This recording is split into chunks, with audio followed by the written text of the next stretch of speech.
This is the Bad Batch podcast on TV Podcast Industries, and we're chatting about The Bad Batch, episode 15, Return to Kamino. So this was your grand plan. Bring us here and kill us. If I wanted you dead, you would be. Not that it wouldn't be justified. You betrayed everything we stood for. And for what? The Republic. We're loyal to each other, not some empire. You weren't loyal to me. I was one of you. You may have forgotten, but I haven't. And it's why I'm going to give you what you never gave me. A chance.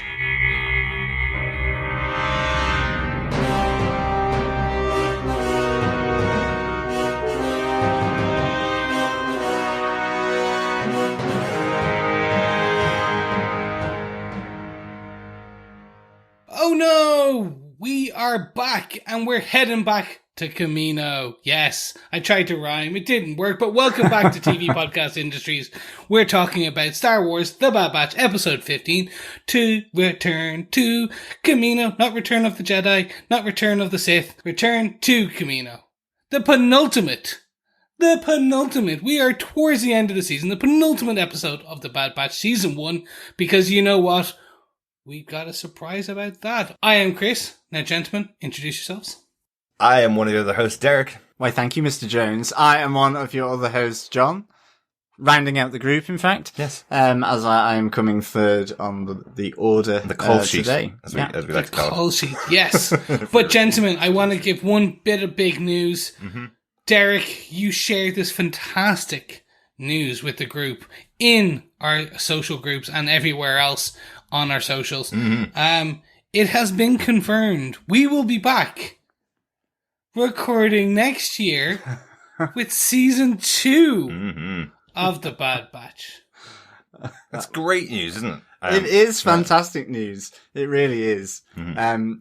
To say that I've got involuntary twitching going on in my eye, thinking of just like the podcasts to come. Yep. I somehow will need to, just to borrow from Marvel. I will need to split myself into different multiverses so I can do all this. But nonetheless, no doubt the twitching will get even greater as I move towards 2022. There's a lot coming in 2022. A lot of second and third seasons of shows and spin-offs of shows that we are currently covering. We're going to have to take them as they come, see which ones are the ones that we want to hit. But I know I definitely want to continue on with The Bad Batch and season 2. This story so far has been great, and it's been building and building and building as the season's been going on. And we are here with the penultimate episode of the season. This was called on Twitter from the makers of the show, effectively the season finale part 1. The name of the episode is Return to Kamino, but they were absolutely calling this part 1 of the 2-part season finale, basically. So yes, we are at the building point to the end of the first season. Knowing that we're getting a second season right now makes it even more exciting for me. Yeah, and I strangely thought that this episode, it ends like a finale. Yeah. So I'm even more confused. Like, I'm going, oh wow, okay, how will you leave us with even larger of a cliffhanger for season 2? It's kind of, I'm sure we'll talk about it as we get into the episode itself. It's kind of a cliffhanger, but they're going to get away because the Batch got in there, right? So they have an easy way out. So that feels like not enough of a cliffhanger. It feels like the end of the season cliffhanger should have something that you're really not expecting at all, and that it could go one of two ways for season 2. Whereas this, the guys are going to get out next week, right? So it doesn't feel like as much of a cliffhanger. I guess so. At the end of the season. But I do think that their kind of escape through the secret tunnel and the secret lab and the secret landing pad has been cut off. Maybe. Because they went to get back to that lift and massive explosions. No, massive spoilers here, fellow troopers. But they actually can't get back the way they came. Maybe. So I guess they're swimming. Exactly. Basically. Exactly what I think they're doing, yep. But speaking of swimming, let's swim in to our discussions of this. But before we do, gentlemen, I don't think there's any Olympic medal for that, Chris. Mm-hmm. Oh, there could be. It could be the Olympic medal of trying to get a segue into the conversation. At the moment, We know Derek is number one, getting the gold. I am at least a silver, and John, I'm going to say you're bronze just because there's three of us. That's how it works. Why can't you There's share gold, the silver? That's been done before. Fine, we are sharing. We're halving the silver and the bronze. Okay, we're going to split in half and then cut it. In fact, Chris, this is a podcast. It's a team sport. We've all got gold. There we go. Oh, that's even better. There you go. Let's get into the episode details for this episode of Star Wars. The Bad Batch, episode 15, executive produced by Brad Rao and Jennifer Corbett. This episode written by Matt Miknovitz. He's been the core writer for the season, really. He's been involved in every episode as a script editor and responsible for the writer's room, really. So this is his episode as he gets to the finale. And directed by Nathaniel Villanova. Again, directed many episodes throughout this season. I love this core team, and hopefully they're all going to be back for season 2. John, do you want to tell us what they gave us with your synopsis for the penultimate episode of Star Wars The Bad Batch, season 1? Sure. Crosshair has captured his quarry, and he returns to Kamino to present Hunter to Vice Admiral Rampart with the knowledge that the rest of the Bad Batch will follow when he activates Hunter's homing beacon. After fixing up their ship, the Havoc Marauder, the Bad Batch pick up Hunter's signal and, as predicted, set off to rescue their brother-in-arms. Using Omega's knowledge of the hidden areas of Topoka City on Kamino, the team makes it into Chief Scientist Nala Se's secret laboratory. Omega explains that this was the Bad Batch's birthplace. She was there when the Batch were brought to life. While in the lab, the team meets up with a droid in hiding, AZ-3, who explains that all of the clones have been reassigned from Kamino and all major scientists have been removed from the planet or eliminated. Meanwhile, when Hunter discovers that the cloning planet is being decommissioned, he appeals to Crosshair to give up the Empire and they can remove his control chip before all the clones are replaced. But Crosshair refuses. He knows he's on the right side and knows he no longer belongs with the Bad Batch. He realized this when they left him behind to be experimented on by Nala Se and Admiral Tarkin. Tech, Wrecker and Echo meanwhile try to retrieve Hunter, but when they are surrounded by Crosshair's men, they are saved by Omega's quick thinking. In the standoff, Crosshair gives the Bad Batch the choice he never had, asking them to join him on the side of the Empire. They refuse, knowing the impact the Empire is having on the galaxy. With the cloning technology now in the hands of the Empire, Vice Admiral Rampart, believing Crosshair has turned on them, orders the destruction of Kamino's capital city. As the Bad Batch, Crosshair, Omega, and AZ-3 try to escape the burning city. Yes. But there we go, gentlemen. We are at the penultimate, and I think we just dive straight in to discuss blaster point number 1. Oh no! It's the return to Kamino. So you are trying it. You are trying to make no rhyme with Kamino, Chris. I like it. Well, I was going to go Kameen, yeah, but then it didn't have the same zing, you know? It's not the same thing. I was trying to work that out earlier on when you said you were trying to make a rhyme. Everybody going back to Kamino. We knew it was going to happen at some point in the season, but what a great way to do this, having Crosshair bringing Hunter back to the birthplace of the Bad Batch, and them finding out about their history as well. A little bit more of their history, I suppose. That they were created in the Nala Se's lab. That's the place that they were all born, and Omega was there when they were born as well. Yeah. So, straight up question. Yep. Omega is what, 13? Omega is maybe about 10, I think. Okay. Yeah. So, the Batch are how old? The Batch are 10 as well, or maybe younger. So the big revelation in this episode, and you get it from the reaction of Wrecker, is Omega has been around longer than the Bad Batch. She is older than them. She's an untreated clone, just like Boba Fett. She ages just like everybody else around them, whereas the Bad Batch and all the rest of the clone army all get aged up. Yeah, they're kind of growth accelerants or growth hormones to speed up their aging and development process. So you get that great moment from Wrecker where she says that. She says, I was here. I saw it happen. Not for long. I was only there you were only here for a day or so, but she was there and she's older than the rest of them. And you see, because it's Wrecker, you see the reaction of someone going, this doesn't make any sense. Hang on a second. We've been treating you like our kid sister or our daughter in some cases with Hunter, and you're actually older than us? Yeah. So that was literally that kind of confused, because I was like, okay, I understand that she is the natural aging one, but let's say she's 10. she's not going to remember being 5. So we're talking maybe 4 years. Like, the batch are, like, comparatively quite young. In the way I'm taking it, like, the batch of, we know there's probably been about 2 years worth of missions and things like that. So even at that, then they were probably 2 years before that. Let's say that with training and something. Like, well, this was for me shocking. Yeah, maybe it may just be that. Yeah, they're only maybe 4 or 5 years old, perhaps. All we know really about the clones, because it's not as detailed as we're making it out. All we know about the clones is that she didn't get aged up. All the rest of the clones do. It's only herself and Boba Fett that we know haven't been aged up, so they're around the same age. All the rest of the clones look much older, but have been out of the pods, let's say, for a shorter period of time. But they're instilled with certain knowledge, of course. They're instilled with all their abilities and all that kind of stuff, whereas Omega and Boba Fett wouldn't have been. They're more natural clones of the original Jango Fett. Yeah. It was very, for me, it was just like that. I'm being very expressive today, and I apologize for all our listeners on the mics. But yeah, no, this was just, for me, it was a huge revelation. Again, I wish when she was wiping the pods, the tubes, the incubation tanks, that there was a couple more failed experiments in there that we could kind of pick out and have fun with. I was hoping that, and we might get that in the next episode, because they might have to go back down there. We have seen that on another one of the cloning planets in the past. We saw that when she was battling and getting chased down by the bounty hunters. Yes, exactly. But that's the other big revelation that's here, that everybody has been cleared off the planet now. Kamino is now deserted. All the clones are gone. Anybody not aligned with the Empire has been terminated, is what we hear from our new droid, AZ, who arrives in this moment. So we had a question last week about whether the Prime Minister, Lama Su, did stay alive because the doors closed when the troopers were in with him.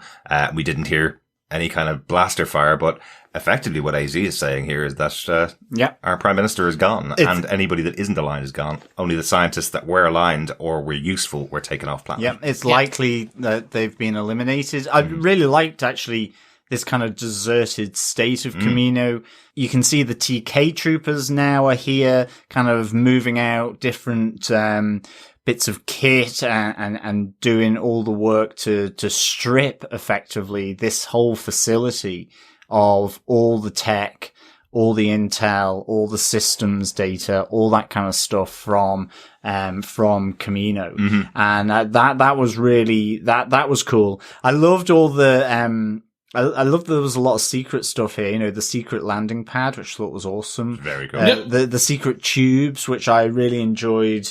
Rekka being hugely impressed with the system, which was really good. And I guess importantly, the secret lab, effectively, this private lab of Nala Se, because you're there going, it's private, but they say secret, and it's to the point, did Lama Su actually know about it? So it's an interesting thing here. I guess he knew something must have been going on because he knew Omega. But this was really kind of quite cool, all this kind of subterfuge going on, and a nice little sort of secretive entry point for the Bad Batch and Omega to get in there. Absolutely. Do you know, now that you say that, something's just popped into my head. Is it the reason that they're talking about it as a secret lab and the experimentation that created the Bad Batch and Omega?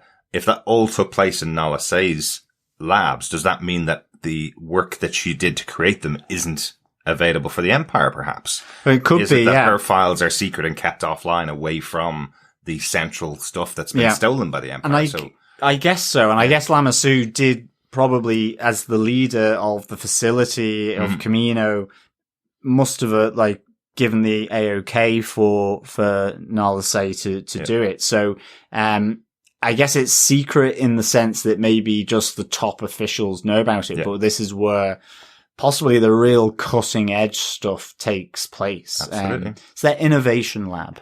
Yeah. The skunk works, if you will.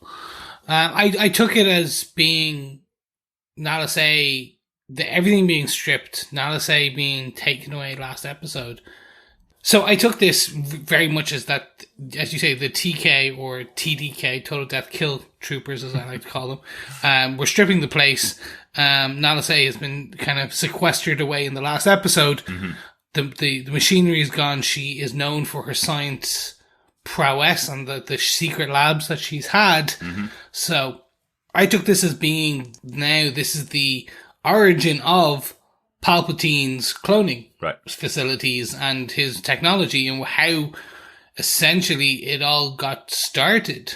And how he could come back at the last Star Wars in the last movie. Star Wars film. Yeah. Like that's how, because they literally are like sending her off. And we have Tarkin at the end there, who is in knowledge of Palpatine's everything. Yeah. So this, for me, all starts to click into place. And it's again why I always make that joke over the last couple of episodes, been like in Filoni You Trust, because they're making enough of their own lore. Yeah.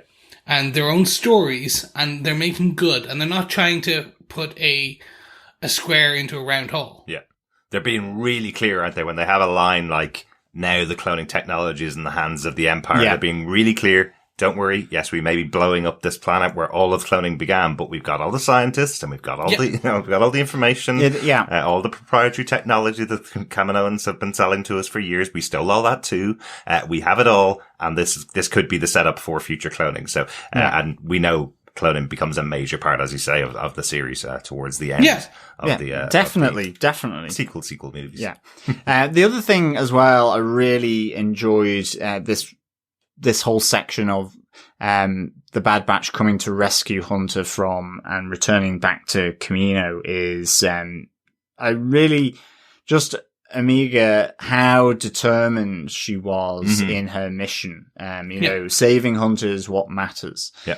And I thought that was really cool. You know, she's absolutely focused on this mission to rescue Hunter. And the other nice little touch was Omega's hair getting wet on that pad, that landing pad. Such great animation. And then in the tube, it being kind of slightly blowjob flat, you know, it was flat from the water. Yeah. I thought that was just a nice little touch. We haven't seen that yet. We've been in Kamino before, and we've seen that, like, so this was just because of the level of the proximity to the waves and the level of everything. I was completely shocked. I was like, the quality hasn't dipped at all. This episode, I think, is probably, again, I think I said 2 episodes ago that it was one of the most beautiful episodes they'd done because they were in forests and had mountains around. This episode is beautiful in its own way as well. We're talking about a destination that we've been going back to since Star Wars Episode 2, Attack of the Clones, this destination of Kamino, and I don't think it's looked better even in the live action movies. I don't think it looked better than what they present on screen. No, it's really atmospheric. I mean, the image of the 3 Venator class cruisers coming in to just with the lightning behind it, sort of that silhouette of these 3 cruisers. I mean, it reminded me of the Star Destroyer in the gas cloud on the Kessel Run in Solo. Yeah. Just that, but so cinematic in terms of how they're showing this whole scene, which I guess is really part of our Blaster Point 3. But I mean, even just before that, I mean, it seems like they've really been able to or there's been leaps in technology just around how they can cast and form and light the shadows on the animation, because it looks really amazing. But also as well with, you know, speaking of kind of that connection with the wider cinematic, just the connection then within this series, because we meet AZ3 here, who we have seen earlier, you know, that supports all the medical functions and doing all the tests and different sort of operations, I guess, and all that. But AZ3 was with Nala Se, and so Omega knows this droid, and he's been hiding away in this secret lab. And this is the this is the point of information for the Bad Batch about what's been going on. And so that's quite nice as well. I think, you know, I think I feel bad that I didn't take down his full name because his name is AZ3217. Something like that. But we're going to call him AZ, from now on. He is the droid now, potentially, that's going to be on board with the Bad Batch in future. And Omega has a connection to him. But what about Gonk? Gonk got fried, but not necessarily trashed. We did see Gonky at the start of the episode while they were fixing up the Havoc Marauder. He seems perfect. So that little frying that happened to him last week, didn't seem to damage him too much. But now we have a talking droid, which is something that's been really important in every single Star Wars TV show and movie.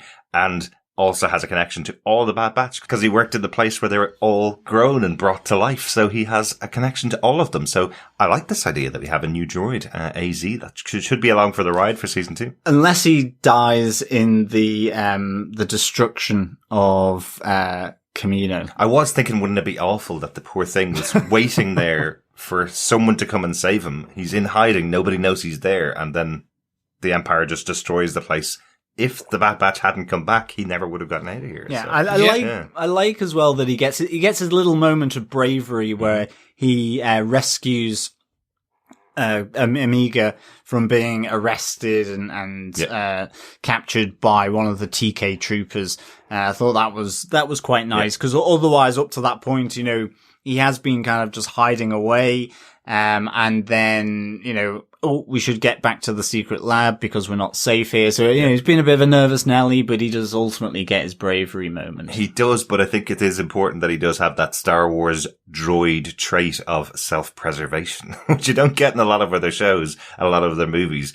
These droids in Star Wars are always protecting themselves. You get them kind of going, but if we stay here, that puts us in danger, not you, my master, or whatever that you get from robots in other movies. Droids in Star Wars are always looking out for themselves a bit as well. But I might die here. Why would I stay? Kind of thing. So that's quite cool. But yes, I think that's the introduction of our droid for Bad Batch season 2 and onwards potentially. Maybe. I still am I'm a Gonk fan here. We'll have Gonky too. Gonky forever. Yeah, absolutely. And AZ can translate as well, maybe. So my only thing is, this is the cynic in me. The cynic in me when they start introducing some of these cuter looking droids. You know, it's all about the toys. They're selling out. Like, you can't really have you can't sell Gonk. Oh, you can. Well, you can. But like some of us, like, he's not. They sold a Rancor. It's true. But I was more going, if you're putting a picture of AZI beside Gonk, the kids are going to go for AZI because it's a bit more Wally-esque. It looks pretty, things like that. Us lovable rascallions are like, no, give us the Gonk. We love his shambling around. It reminds us of us. Do you know, I am sure I had a Gonk droid as a kid. I'm sure I had one in my box of all of my Star Wars toys. But actually, the design of AZ did remind me of a Disney classic movie. Do you remember Black Hole? The droids exactly. And how they floated around. That looked very similar to the design here. They were red, he's silver, but they were some of my favourite droids when I was a kid too. And there was an element of the expressionism that was also in Batteries Not Included. Yeah. See that? So they have this, and I know it's the cynic in me. Hey, hang on. Chris, Star Wars was built on being toyetic. It was built as something to sell toys and always has been. And if they didn't do that in this show, I'd be really disappointed if I didn't find something cool to buy with my hard-earned cash. I know, that's it. But like, now we have to buy Gonk and EZ, so it's fine. But gentlemen, speaking of having to buy two things, let's move on to the second point. That was worse than the first time, Chris. I know. As a lead in. Not only do we have to buy all of the 4 Bad Batch, now potentially we have to buy the 5th Bad Batch member because Crosshair doesn't have an inhibitor chip and he may be back. Maybe not. Yeah. It's interesting. This was the whole thing with Crosshair, I think, whether it was because it was early morning when I first watched it, or whether it was right after the end of the day, after a challenging day, I just didn't quite get the whole flow of this. So I had to, I mean, luckily, actually, the second time it finally became clear. But I had a little bit of trouble following whether Crosshair was with them, wasn't with them, had a chip, didn't have a chip. And I think it was just because of how his conversation with Hunter was spaced out in between other stuff, to be honest. And that's all it was. But watching it the second time, yes, it did become a bit clearer, but it was just, I found it hard to follow. But ultimately, I thought this was a really good, neat little twist on Crosshair. It was not what I was expecting at all. Which is the fact that, he has had his inhibitor chip removed. When is not mentioned here, because obviously we do see him earlier on with on Kamino with Tarkin watching as apparently they are actually enhancing the inhibitor chip. So quite what they were doing, or whether it has since been taken out after that, who knows? But that's really interesting. And it's ultimately that, the focus has been on the remaining 4 of Bad Batch. Crosshair has been, doing the bidding of Evil Rampart. He's on the side of the Empire. And that becomes very clear here that he believes as a soldier what he was engineered to do through his creation by the Kaminoans, and the genetics, that actually they provide him with his reason for living effectively. But despite that, he's still a little upset, a little bottom lip wobbly, over the fact that, they didn't come to rescue him at any stage. Yeah. And he's now effectively sort of owning them by giving them the choice to join him fighting on the side of the Empire, to do what they were built, designed, engineered to do. And I thought this was just really, really cool. It was such a good way of telling this story, because I genuinely felt bad for what had happened to Crosshair. Hunter's continually telling him the Bad Batch would never leave anyone behind, and he's going, hey, hang on a second, you left me behind. He's predicting that simply by turning on the tracking beacon of Hunter, that the whole team will come and save him. Yet he was left behind to be experimented on by the Empire. He was part of their team.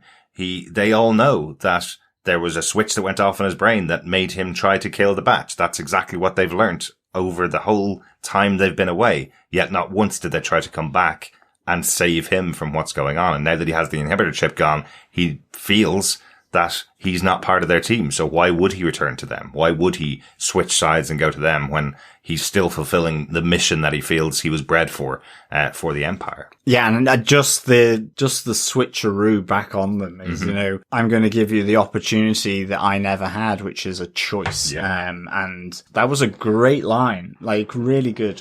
That was the line that I went, oh, because to that point I was like, oh, they're just doing Vader. Like, good guy goes bad, and then in my head I was like, oh, they're just gonna make him like good again and sacrifice himself at the end, and then that's it. And then when that line of no, he's had the chip gone, he's decided to stay with the Empire, and he's going to give them the choice to return and be his brother, again.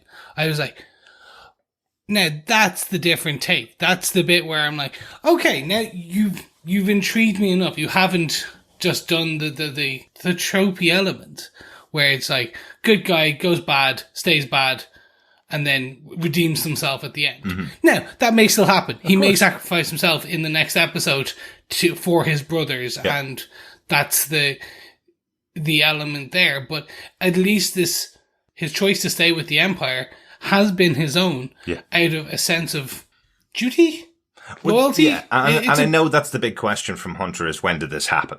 Because there's points that they met up with him over the course of the time he was hunting them, and There's times they haven't seen him. So, I'm trying to work out whether it is connected to the time when they met on Braca, the junk planet, where effectively, because of the way they were trying to escape, the Bad Batch set his face on fire by setting off the engine.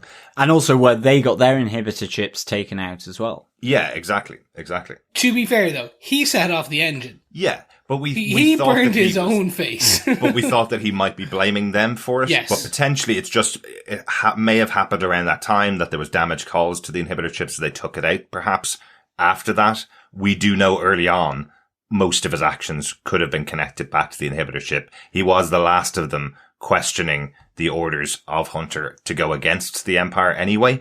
So there was part of the chip was working for him that wasn't working for the Bad Batch at the beginning, and then they enhanced it effectively. And now they've removed it, but he's still saying, I'm on the side. I've made my choice. I know where I belong, and I belong at the side of the Empire, and I would love you guys to come and join back up with me. Yeah, as you say, it's that really interesting twist for the character. Yeah, it's really good. I mean, the other neat little element to that is, with that whole revelation, because Crosshair is saying, don't be my enemy. Hunter says, we're not your enemy and never were. And it's really interesting that, in that standoff, as well, not only is it that Hunter expresses how they've changed, certainly more than likely down to what they've seen the Empire doing, but also having Omega as part of their crew, but also it's the classic standoff, but Hunter chooses the stun, and I guess Crosshair probably wasn't. I don't think sniper rifles have, or sniper blasters would have a stun. They might. Yeah, they might. They could do. Because, I suppose it goes out in rings, like one. They might have. It's an energy weapon, so they might just change the setting. But I think you're right. I don't think Crosshair would ever set that to to stun on his gun. I do like the fact that they do, when they knock him out, they do take all of his equipment with them. All the special gear you'll get in the action figure pack when you buy Crosshair in your local toy store. And they take Crosshair with them when they're leaving the planet. So while he may not be part of the team, he did fight alongside them to get out of the situation they were in, and they are taking him with them along with all of his gear. So, so that's obviously leading into next week. I think as well, unfortunately for Crosshair, his run of misfortune, shall we say, continues as well, in that, not only do we have a bit of distrust towards him beginning to take shape with the TK units and recruits, we see one of them sort of expressing what he might actually do, with his old comrades, his brothers in arms. Yeah. But then he does, in order to give the Bad Batch choice, he does a pretty neat little, laser bounce, killing all the troopers that are there, with their blasters aimed at them. And he is spotted then by a trooper, as they're sort of trying to fend off all the simulation robots that Omega has sent up to try and rescue them, and it's all backfired badly because they're already dead. So the robots are just firing at what's left, which is the Bad Batch and Crosshair. But Crosshair working with the Bad Batch, shooting at the droids with all the other troopers of Crosshair's unit dead on the floor, is spotted, and you then have a fairly dispassionate Vice Admiral Rampart, sort of effectively saying just pull out of Kamino then, the last shuttle to one of the cruisers. So, I love that. You could even just see right at the start, Rampart, the dispassionate element to him is that, yes, he's useful, but if he's not keeping to schedule or whatever, then it doesn't matter. Well, exactly. Yeah. No one loves the order to pull out, but really the main thing I want to talk about is that one scene where Hunter with the knife jumps up and stabs the robot, and then just as he kind of pulls back, then you see Crosshair shoot. Mm-hmm. And it was just like, this is the full squad that I got very limited. I've had limited interactions with as a kind of cohesive unit fighting as one, because pretty much we only got the first and second episode of that. So for me, this was huge. It was cool, and you see how he fits in, and you see how he fits in with the rest of the team so easily. That was really good to see. It was really good to see. And also that conversation that happens between Hunter and Crosshair as well, where Hunter's saying to you, do not get what's going on. They're decommissioning this whole facility. What's next is they're going to be decommissioning the clones, and Crosshair's response is only the ones that don't matter, basically. And so he thinks he's on the right side. And at the end of this episode, we find out how callous Vice Admiral Rampart is. Just kind of going, well, it doesn't really matter, right? Leave him behind and blow up the planet. Get yourself off, kind of thing. That's about it. So, can we talk about that in our final blaster point? Blaster point 3, the destruction of Kamino, I think is big enough to have its own point, even though we've mentioned it a little bit, before earlier on, but it's just, I suppose, how big the planet has been in the story of Star Wars. This is where the clone troopers came from, effectively. This was the big mystery of Attack of the Clones, was where were they getting all of their troops from? They find them. These are the clones that effectively have supported the Republic for this many years. Exactly. And we've seen them in the Clone Wars TV show for 7 seasons. We've seen it in now Bad Batch for this season. Kamino's been really important, and now it's gone. Exactly. And, a bit like with the whole Trade Federation stuff, who placed the order? Who got the invoice? Who's getting the receipt for this? In true, George Lucas fashion, he turned it into a business invoicing, problem. We did joke about that last week, about, the Republic have the order and they were supposed to pay all the bills, and now the Empire's there going, no, we've changed our name. You can't bill us for that. Absolutely. But it's to your point as well, what you guys were talking about, the link with the cinema where, they make an off-reference comment. So it's now, okay, Palpatine can clone himself till he's even more wrinkly, in the face, because they've got this tech, has the Empire. But the other side of it is just, from an artistic and cinematic point of view, those establishing shots of the different areas of the facility there on Kamino, and those establishing sort of wide pan shots and transitioning into one another, they're really cinematic, and it feels really melancholy and mournful for the loss of this really important place in these stories, as you say, back to Attack of the Clones, but also through the Clone Wars and so on, as it's come back in. And I thought that was just really, really good. I thought it was really, almost a sense of mournfulness, in showing that before, just after Tarkin has ordered the destruction of Kamino's, capital and this facility, but also, before we see it. It was really, it almost reminded me of Gandalf and Pippin sort of stood on the ramparts of the White City, seeing, Sauron and the light coming up from Minas Morgul, from the Witch King. Just that sense of it really kind of still and quiet. It's that stillness before the great plunge, I guess is what he says. But this was really fabulously cinematic for me. Yeah, it was really cinematic. Just a reminder for our fellow troopers, our coverage of the Middle-earth TV series on Amazon Prime will be coming in September of next year. Because they have announced the date of that.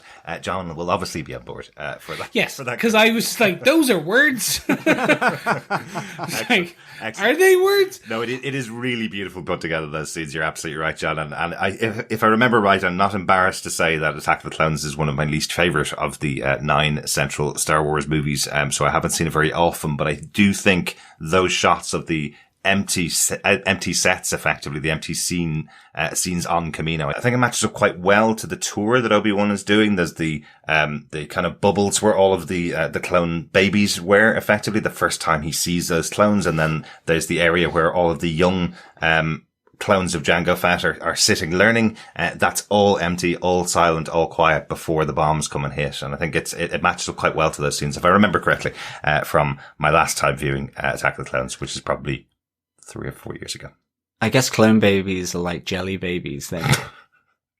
A bit squidgy. Hard on the outside. A little bit squidgy still. But yeah, no, it is. It mirrors that really well. And it's great. And then you just get the awesomeness of these 3 Venator class cruisers raining their power, firepower down on. And I mean, just that is really epic. You know, you see the laser bolts going through the water, taking out the structure. And again, it's just how they frame it with Rampart, you know, really in shadow, just neutral, dispassionate. You know, this is further consolidation of the Empire and their power, and their reach. And this, you know, it is that he's a bureaucrat in charge of an army, basically, almost, or Imperial, Starfleet Navy. So this was really, really good. I'm glad we got to see a bit of Tarkin as well here, giving the order. And dare I say, I mean, not maybe quite as emotional as Order 66 in the movies, which was like a great part of Revenge of the Sith. But, you know, it had sort of twinges of that, because just those establishing shots sort of, and the music was just really well matched to all the different scenes that they did. And yes, I know the Bad Batch aren't necessarily so much in peril, but I you know, that they're in danger, because there's huge, massive blaster bolts coming down. I have to say, after this as well, I can't wait for them to introduce the Star Destroyer, because will they show it destroying a star, I wonder? Maybe. That would be interesting. You know, why does it have that name? It's to as terrify, big as one? It's to terrify the population of yes. That's like a Death Star. Exactly. Propaganda. Yeah. Yes to everything you have said. The fact I know there is another episode, for me, removed some of that peril. Absolutely. Because I was just like, I could have seen, if they had said, no, this is the last, and then shadow dropped an episode next week, or I know they wouldn't do that, but this was I just don't know. It was just like it felt such like an ending, and I was like, it was beautiful, because it is an ending for Kamino, because they are sunk. This is why we have, aside from we're working backwards through time in a lot of the storytelling at the moment, this is why we've never heard about it in the future of the Empire and things like that in New Hope, Jedi, etc. We don't continue to return there over the years. Exactly. Yeah, exactly. Because it is destroyed. And this answers a question that I'm sure some people had. And maybe it was answered in a book or a comic that was in the Legends, but like is now no longer. But I enjoyed this totality, the finality of it. It's just I know the batch are going to survive. Yeah, and I think you're always going to know that. I think when one of them goes, there will be a long scene as they get to say goodbye on their deathbed. I don't think we're going to come back next week and it's just Omega and holding AZ in her arms and all the rest of the Bad Batch are dead in the water. I don't think this scene was supposed to have that kind of peril associated with it, because we're coming into the finale next week. They'll be put in peril next week, and we won't know what's going to happen. But could you imagine? That would be just amazing. No, because if that happened and all that happened was the start of the episode Omega had AZ, the entire episode would be her finding the batch, and then they take off from the planet to go on their adventures for season 2. That's it. And that could be the way it will start next week.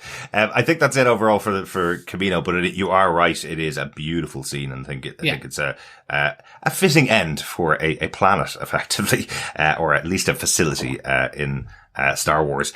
You mentioned the music, John, but I did want to point out one other thing just in notes about the music for the episode. I loved that we got the full Bad Batch theme the moment that Crosshair took up his gun and went side by side with his brothers. Definitely. It was really cool to have that full sonic version of the Bad Batch theme together, because we haven't heard it for a few weeks now. I don't think we've heard it since the first episode. Outside of the credits, we haven't heard it in the show the full theme. So yeah, no, that was cool. You know, the quite aside, you know the what is that now opening to all the Star Wars universe stuff on Disney Plus, which is the helmets. Mm-hmm. Yeah, I'd love to hear an extended, long cut version of that being like woven in to them kind of suiting up or something. Maybe, yeah. That would be really, because them putting on the full suit and the armor, and then the closing bits with there's like diddle diddle, and there's like just helmet. Do you know what? Maybe, Chris, when the Stormtroopers versus Clones war happens, and when there are thousands of white helmets being put on people's heads, and maybe they'll just use that to back it up as everybody gets ready to go up against each other. Yeah. I was just wondering as well, you know, we've been talking about the cloning technology for Palpatine, but I wonder if they were also thinking of the cloning technology for the limbs of Anakin Skywalker, of Darth Vader. Because if you think, you know, this is just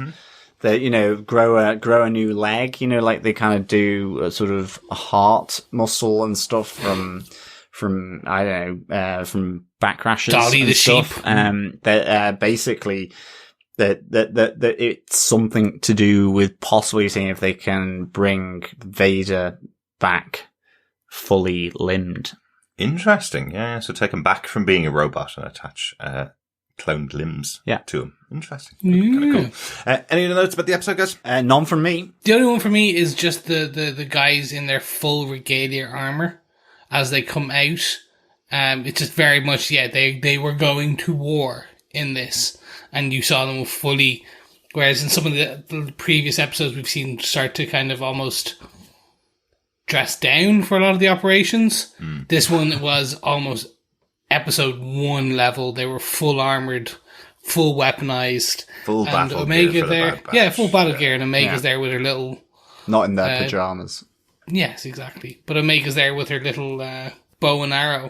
Yeah, that was cool. I liked her getting in on the action in the battle simulation room as well, because it's a while since we've last seen her use that. Yeah, it's been about 4 or 5 episodes. And that is kind of the thing throughout this episode. We saw that from the start, her guiding them to the right coordinates when they got on the planet, her having the knowledge to guide them into the building, and her saving them. And then you're right, when she uses her bowcaster, she does take out one of the troopers that could have gotten Hunter and Crosshair. So she's definitely stepped up her game considerably from being the almost damsel in distress back in the first episode. But she's never been the damsel in distress.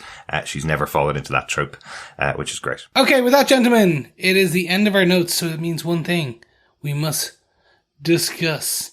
So, what did you think of The Bad Batch episode 15, and does it set up a good end to season 1? Derek? Really love this episode. This is excellent. This is exactly the type of show that I wanted to be watching when we sat down to start recording about Bad Batch. This is exactly the show that I was hoping it was going to build to, and now we know the characters really well. We can feel sorry for a character we didn't really know 15 weeks ago. In terms of Crosshair, we get some really good background to him, and I understand his story and understand why he's the hero of his story, which is exactly what you want to have for your antagonist in a show. You want to understand that the place they're coming from. I think it was a massive episode. Losing Kamino is really a big moment, given how big the planet has been in the history. And again, as I mentioned just a second ago, incorporating Omega and her abilities as much as they have within the Bad Batch. She's not a passenger here. We hear that kind of threat to Hunter from Crosshair, you can't just drag her around the galaxy. Well, they're not dragging her around the galaxy. She's just as much a part of the Bad Batch as Crosshair once was, which I think is a really nice place to have us one episode from the end of the season. How about you, John? Yep, I really loved this episode. I give it 5 activated comm devices out of 5. I really felt this was a great episode 15. It was really epic. I think it felt really cinematic towards the movie universe, the previous animations as well, in terms of what they were showing. I thought the reveal of Crosshair's story, as you say, it was just that little bit of twist, and it it just zinged in the episode, and just the tension between Hunter and Crosshair in that conversation was really good. You've got this, the Empire being pretty evil here, destroying Kamino, and it just really built so well. And I think it has absolutely the potential to set up a really interesting season 1, given that, this is pretty epic. And maybe they're doing that whole, like Game of Thrones, the penultimate episode is the big one. And this is actually going to be, maybe, less, sort of end of season. But I think it may take a different tone rather than maintaining that, sort of just the scope of what I think we got in this. So I thought this was a really good episode. Excellent. The story of Crosshair, zinging rather than zanging, I think. It really was zinging rather than zanging. But Chris, on to your zang and or zing. Yes. So I was pleasantly surprised by this episode. And I think that's kind of, that's something I've said quite a lot throughout this season of the Bad Batch and about the Bad Batch in general. I've spoken many times about how I thought it would zing instead of zang, and or should I say it's zang instead of zing. And I think overall it's continuously outperformed my expectations. And I, with no disparity for a kids show, because it's not a kids show. It is partially aimed there, but there's enough in it that a lot of adults and long-time Star Wars fans, new-time Star Wars fans, definitely, and in between can get from, of all age groups. Like in that sense, it's really pulling from a Pixar thing as well. Exactly, being 100%. A children's animation, but also having some real depth that adults absolutely can appreciate. I'd say that's the tradition of Star Wars too. Yes, I would agree. But even just the depth of having a Bad Batch member from the beginning essentially go, oh no, my chip's been removed. I still side with the bad guys.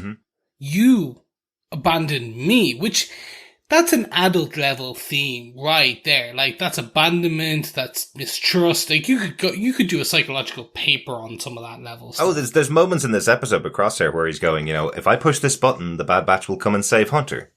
And then he pushes the button, and then, 10 minutes later in the episode, the Batch arrive, and you see his face. You see it in the animation where he's going, well, they did arrive for him. They didn't do that for me. I've been rotting on this planet, or I could have been rotting on in a jail on this planet, and they never once came for me. You can see it all there in the animation, and that's a really talented group of people there. And he really throws, the stuff back at Hunter, like, you weren't loyal to me. Whatever about me being loyal to you, where was that reciprocated? Exactly. Yeah, I absolutely love this episode. I agree with that, and I think that's the fun part. Even in our wrap up, we have additional discussion because there's a point that we hit on. I go, no, but we agree and we can go further. So overall, I really enjoyed this, and I think thoroughly ready for the finale that we will get next week. Because it is an important week. Next week is What If Week. Back to the MCU, and I'm super, MCU is my passion. Marvel, comic books are my passion. I would say over Star Wars. But I'm still surprisingly excited for Friday. Yeah. I thought it would be a huge, like, it would be chasms of excitement difference. Right. No, we're very close here. Very close. Excellent. Yeah, really looking forward to getting to the end of this season and starting off our new season of Marvel's What If. We go on to the feedback, guys. Yes. If you are interested in sending your thoughts of the overall season and the finale, don't forget you can head on over to tvpodcastindustries.com where you can leave us a voicemail, or you can just send us that in an email to feedback@tvpodcastindustries.com. Doesn't have to be a voicemail. You can just even write it out the old-fashioned way. Tip, tap, tap on your keyboard. Or you can go to facebook.com/groups/TV Podcast Industries where you can leave us your feedback in the spoiler post that Derek puts up every morning just before and just as the episode airs. Much like Jamie Lawton did, who responded to our question from last week where the boys asked which other character from Star Wars universe you would like to see in future Bad Batch episodes. I was thinking young Boba Fett. You have seen him in Clone Wars episode already as a leader of a bounty hunter gang, which also guest starred Simon Pegg as Dengar. Boba was also technically a brother to Omega, as he also has not been artificially aged. That's right. Jamie, we're in the same wavelength there. Yeah. That would be good. The Omega, the Alpha to the Omega. And I think that would be fun. That would be very fun to see. It would be really good. Yeah. He's going to be a teenager at this point almost. Close enough. He's older than Omega, we would have to assume. He's not massively older than him.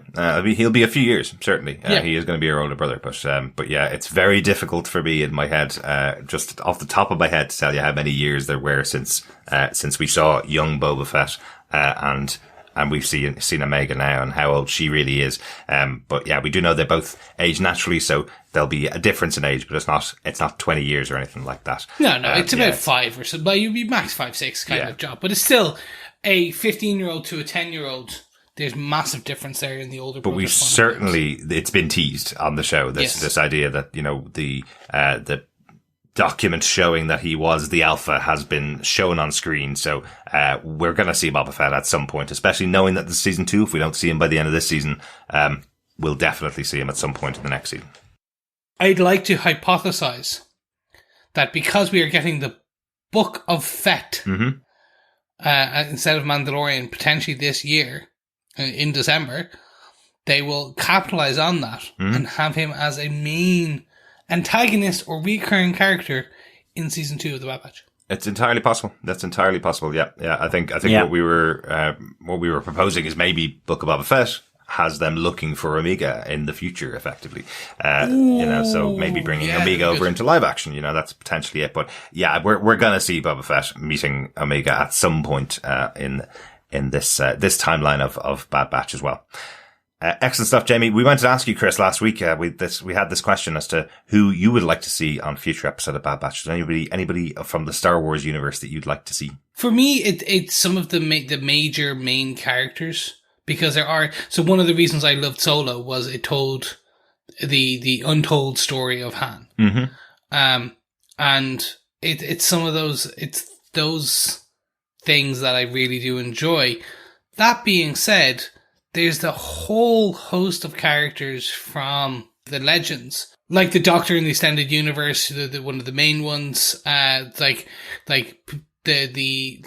theoretically the birth of Mara Jade, or those types of characters who they don't want to bring to the cinematic universe just yet, I should say the live action universe just yet, but there's some fun ones. Like there's so many, but yeah, I would say just any of those, because for me, they're the ones that I still feel should be given a home, if you will. Excellent. Thanks for that, Chris. We missed you last week, so we couldn't answer that question. Joel Sharpton just responded to the news that we'll get a Bad Batch season 2 by saying it's been super enjoyable right so far with the Bad Batch in season 1, and I'm ecstatic that the story isn't over yet. Absolutely. Thanks, Joel. I totally know that feeling. Dr. Bob Phillips says on Facebook, quite a tense first part of the finale. I was half expecting an Omega Ex Machina after the platform appeared, but it turned into a good ensemble performance with a return appearance of Chekhov's ATI. Still not sure which way they're going, to zag or zig with crosshairs, or are they running straight up the middle and not giving us either an empiric or redemption cherry on his cute little bald noggin? A noggin for is head for people unaware who of the may British not be idiom. aware of that. Yes, idiom, in fact. Thank you, Dr. Bob. I am quite pleased that more and more I'm seeing our fellow troopers, fellow defenders, and just overall podcasters using zig and zag. Exactly. Not saying I came up with these words. No, you didn't, Chris. They were children's entertainers, particularly when we were kids in Ireland, zig and zag, right? Back in the 90s. Or even 80s, maybe. Thanks, Dr. Bob, for your feedback. Yeah, the idea of Chekhov's AZ, the droid that we saw in episode 1 coming back in episode 15 to tell them all the things they've missed on the planet. That was a very smart use of our brand new droid, wasn't it? Oh, absolutely. Yeah, great. Thanks for the feedback there, Bob. And one last bit of feedback in from Victor Sellers, who says, "Greetings, Derek, John, Chris, and fellow troopers. Another great episode. The exterior scenes of Kamino always remind me of Caladan from Dune. Perhaps the hidden landing pad was used to spirit away the young clone cadets from episode 14. By the way, they did not seem to favour Jango Fett. I don't recall robots on Kamino in Attack of the Clones. Maybe a defence force? Looking forward to the finale and your great podcast. Cheers, Victor Von Doom." Thanks, Victor. I do think actually the young clone cadets were just taken away by the Empire and reassigned, just like all the other clones. I think that's where they ended off going to.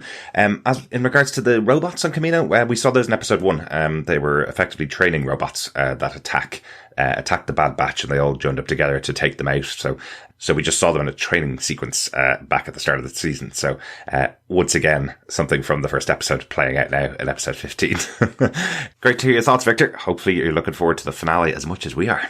And that's the end of our feedback. So you know what that means. That's the end of the show. Don't forget you can support us over on Patreon at patreon.com/TV Podcast Industries, where just an intergalactic credit can help keep the podcast servers going. Or you can head on over to buymeacoffee.com/TVPI, where you can keep our editor-in-chief, the illustrious Derek, the producer with the mooser, because I don't know, with a chocolate mousse.